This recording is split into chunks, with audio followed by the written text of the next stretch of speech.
We will drain the swamp in Washington, D.C. and replace it with a new government of, by, and for the people. Believe me.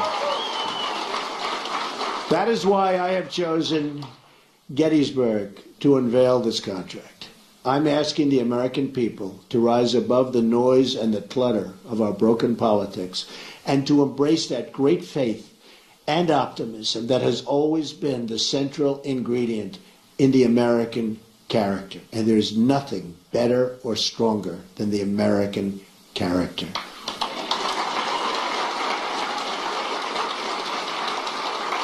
I am asking the American people to dream big once again. What follows is my 100-day action plan to make America great again. It's a contract between Donald J. Trump and the American voter, and it begins with bringing honesty, accountability, and change to Washington, D.C.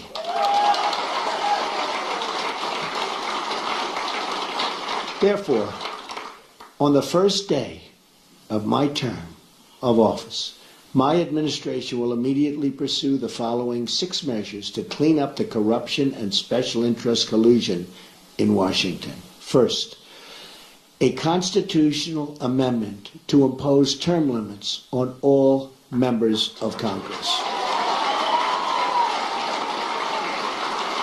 Second, a hiring freeze on all federal employees to reduce federal workforce through attrition, exempting military, public safety, and public health.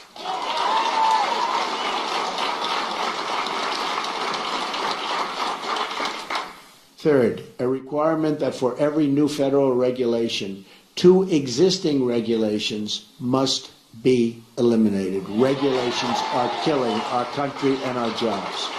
Fourth, a 5-year ban on White House and congressional officials becoming lobbyists after they leave government service, making a fortune. Fifth, a lifetime ban on White House officials lobbying on behalf of a foreign government. Very bad. 6, a complete ban on foreign lobbyists raising money for American elections. That's what's happening. On the same day, I will begin taking strongly 7 actions to protect American workers. Our American workers have been treated so badly by politicians that don't have their interest in heart. And we're going to change that. We're going to change that very, very fast. First, I will announce my intention to totally renegotiate NAFTA, one of the worst deals our country has ever made, signed by Bill Clinton, or withdraw from the deal under Article 2205.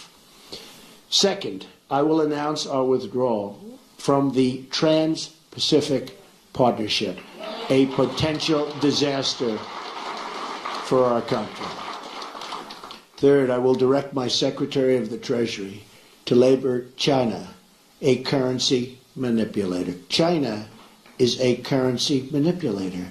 What they have done to us by playing currency is very sad, and I don't blame them. They've been very smart. I blame our politicians for letting this take place. So easy to stop. So easy to stop. Fourth, I will direct the Secretary of Commerce and U.S. Trade Representative to identify all foreign trading abuses that unfairly impact American workers and direct them to use every tool under American and international law to end those abuses immediately. Fifth, very importantly, I will lift the restrictions on the production of $50 trillion worth of job-producing American energy reserves, including shale, oil, natural gas, and clean coal, and we will put our miners back to work. Sixth, I will lift the Obama-Clinton roadblocks that allow for this vital energy infrastructure projects to go forward. We have roadblocks like you've never, ever seen. Environmental blocks, structural blocks. We're going to allow the Keystone Pipeline and so many other things to move forward. Tremendous numbers of jobs and good for our country. We're going to cancel billions in payments to the United Nations climate change programs and use the money to fix America's water and environmental infrastructure. We're paying billions and billions and billions of dollars. We're going to fix our own environment.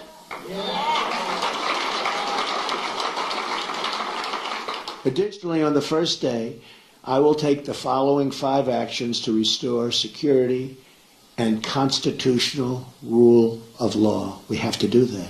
Cancel every unconstitutional executive action, memorandum, and order issued by President Obama.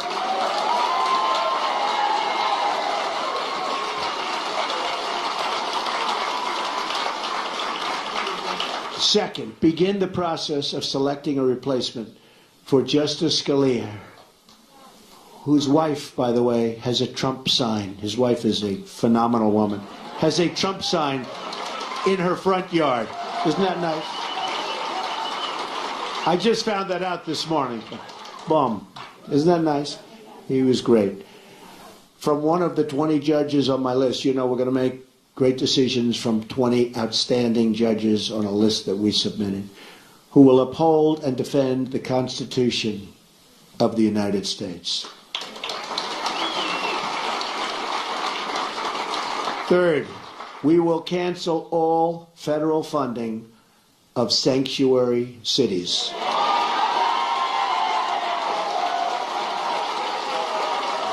Fourth, we will begin removing the more than 2 million criminal illegal immigrants from the country. These are drug dealers, gang heads, gang members, killers, and cancel visas to foreign countries that won't take them back.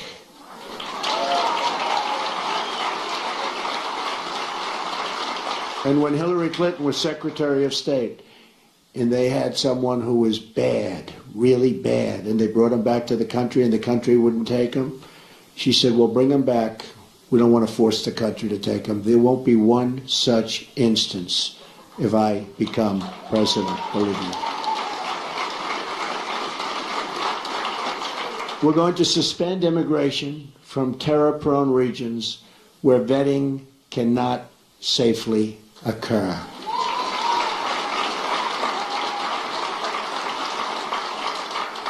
And if you look at Syria and the migration, we're taking in thousands and thousands of people into our country. We have no idea who they are, what their thought process is, where they come from. And Hillary Clinton wants to increase the number of those thousands and thousands currently pouring in by 550%. Radical Islamic terror is right around the corner. We have to be so tough, so smart, so vigilant. We can't allow that to happen. We have enough problems. All vetting of people coming into our country will be considered extreme vetting. We will be very careful. Next, I will work with Congress to introduce the following broader legislative measures and fight for their passage within the first 100 days of my administration. Middle Class Tax Relief and Simplification Act. An economic plan designed to grow the economy 4% per year and create at least 25 million new jobs through massive tax reduction and simplification in combination with trade reform, regulatory relief, and lifting the restrictions on American energy. Need that so badly. Jobs. We need jobs. Our jobs have left us. Our good jobs have really left us. The largest tax reductions are for the middle class, who have been forgotten. It's called the forgotten man and woman. They have been forgotten. The middle class with family of 2 children will get basically approximately a 35% tax cut, and that's what they can use, and that money will go back into the economy.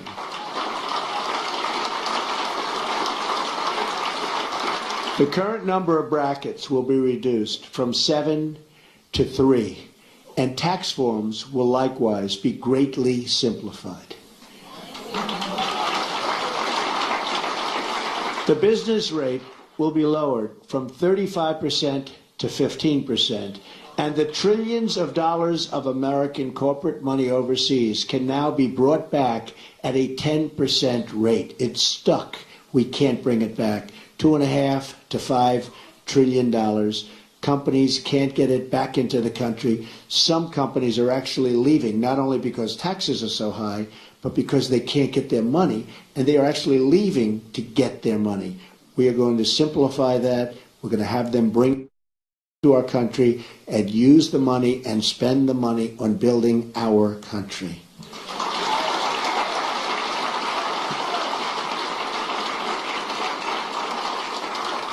End the Offshoring Act. Establish tariffs to discourage companies from laying off their workers in order to relocate in other countries and ship their products back to the United States tax-free. They leave the United States, like Carrier, like Ford, like so many others. They leave the United States. They fire all of their employees. They go to Mexico or another country. They build a beautiful brand new plant. They hire other people. They then take their air conditioners, their cars, whatever they're making. They send it tax-free across what will be a very strong border, believe me. But they send it tax-free across the border. And what do we end up with? We have unemployment, tremendous losses, and we have none of the benefits. So we will establish tariffs that when they do that, there will be consequences. We'll work with them, we'll be nice, we'll be fair, but there have to be consequences. And when they know there are consequences, our companies will stop leaving the United States and going to other countries. The American Infrastructure Act leverages public-private partnerships and private investments through tax incentives to spur $1 trillion in infrastructure investment over the next 10 years. Our infrastructure is in such trouble. We've doubled our national debt to $20 trillion under President Obama. In less than 8 years, $10 trillion has been added. Think of it. And we haven't fixed anything. We haven't fixed anything. What have we done? Our roads are broken, our bridges, our tunnels, our hospitals, our schools, and we have $20 trillion in debt, all-time high. That's true. Our VA hospitals are in bad shape, and our VA is in very, very bad shape, and we will fix that. We are going to work on fixing that because our veterans have not been treated properly. We have illegal immigrants that are treated far better in many instances than our veterans, and we're not going to have that. School Choice and Education Opportunity Act redirects education dollars to give parents the right to send their kid, their children, to public, private, charter, magnet, religious, or home schools of their choice. And so importantly, we're going to end Common Core and bring education supervision to local communities. We do so badly on education. If you look at the lists and you see Sweden, Norway, Denmark, China, different countries at the top, you see us at the bottom. And yet, by far, per pupil, more money than anybody, and it's not even close. We spend more money per pupil than anybody, not even close. We're at the bottom of the list. Other countries spending far less per pupil are at the top of the list. So obviously, our current system is not working. We will change it, and we will make it good. It expands vocational and technical education, which we've totally forgotten about in this country, and make 2- and 4-year colleges more affordable. Have you ever gone to school and you've been with people that aren't good students, but they can fix an engine, or they can build a wall, or they can do things that you wouldn't even think about? Because we can use some of the ones that build the wall. We're going to need them. We're going to need them. We're going to need them. But did you ever see that? How they're genius at fixing a car. They can do anything. But history, not so good. Physics, not so good. I mean, we have to open vocational again. Those are the people. These are great people. The Repeal and Replace Obamacare Act.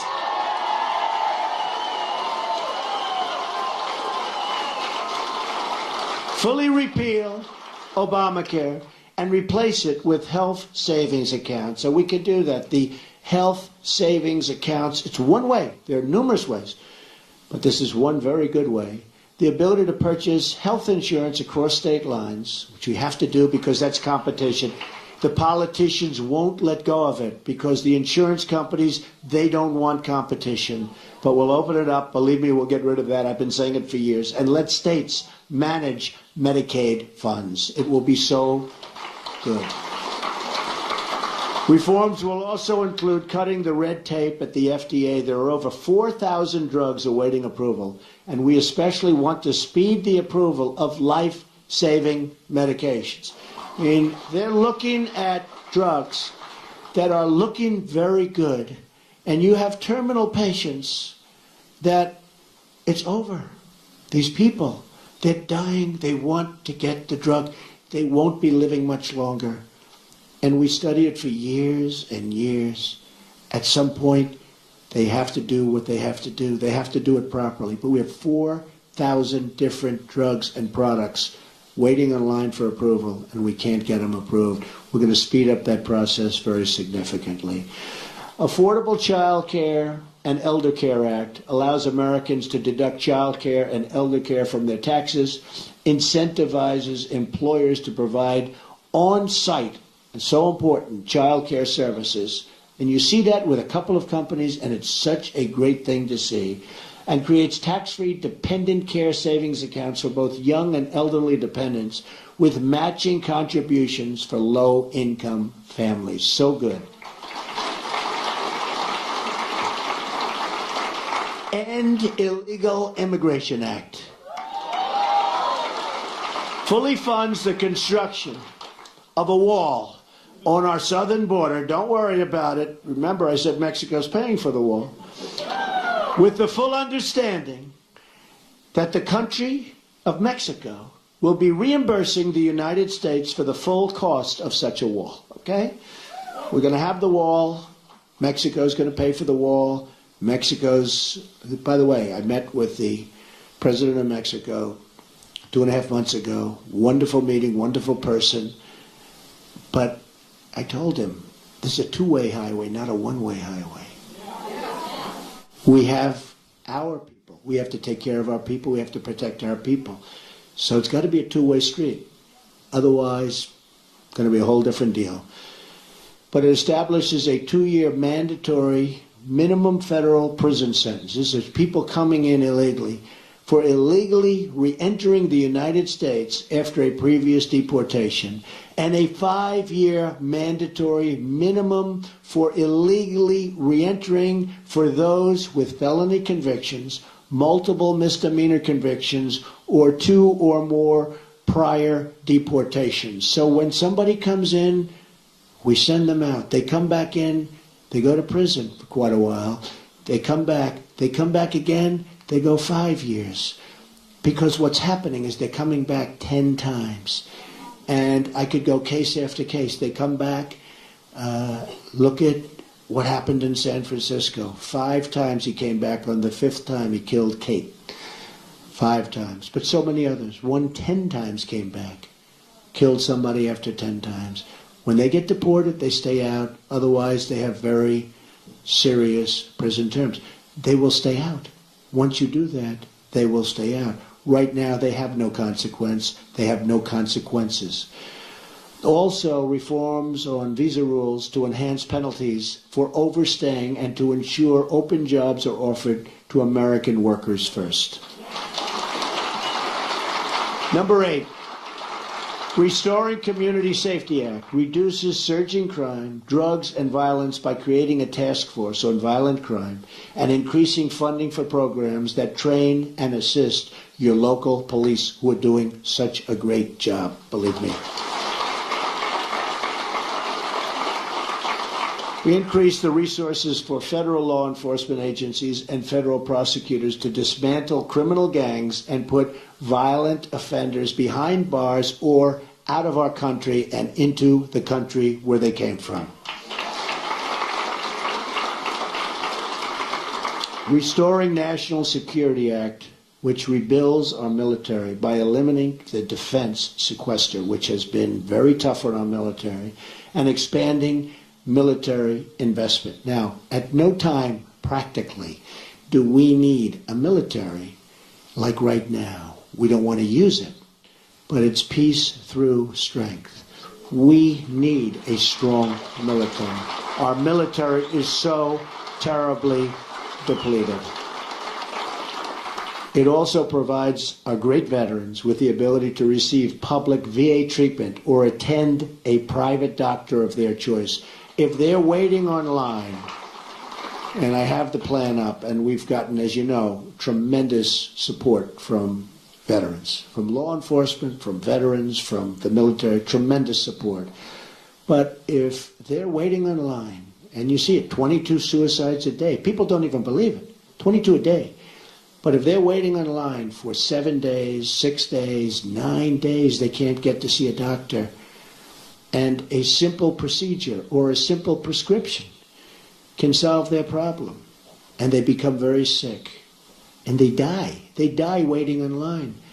We're going to give them the power to go across the street to a local doctor, a private doctor, a public hospital, or a private hospital, all looking to help and all looking to do business. And we'll pay the bill. So much cheaper, but much more importantly, the veterans will finally be taken care of properly, because what they're going through now is unacceptable.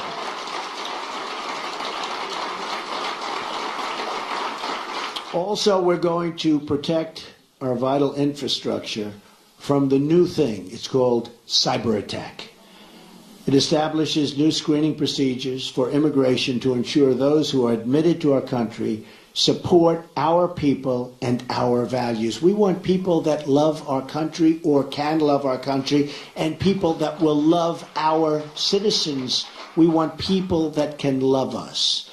And there are ways through talent of determining that, and other countries do, but we don't. Just come on in, folks, come on in. Clean up corruption in Washington Act enacts tough new ethic reforms to reduce the corrupting influence of special interests and donors on our politics. On November 8th, Americans will be voting for this 100-day plan to restore prosperity to our country, secure our communities, and honesty to our government. This is my pledge to you.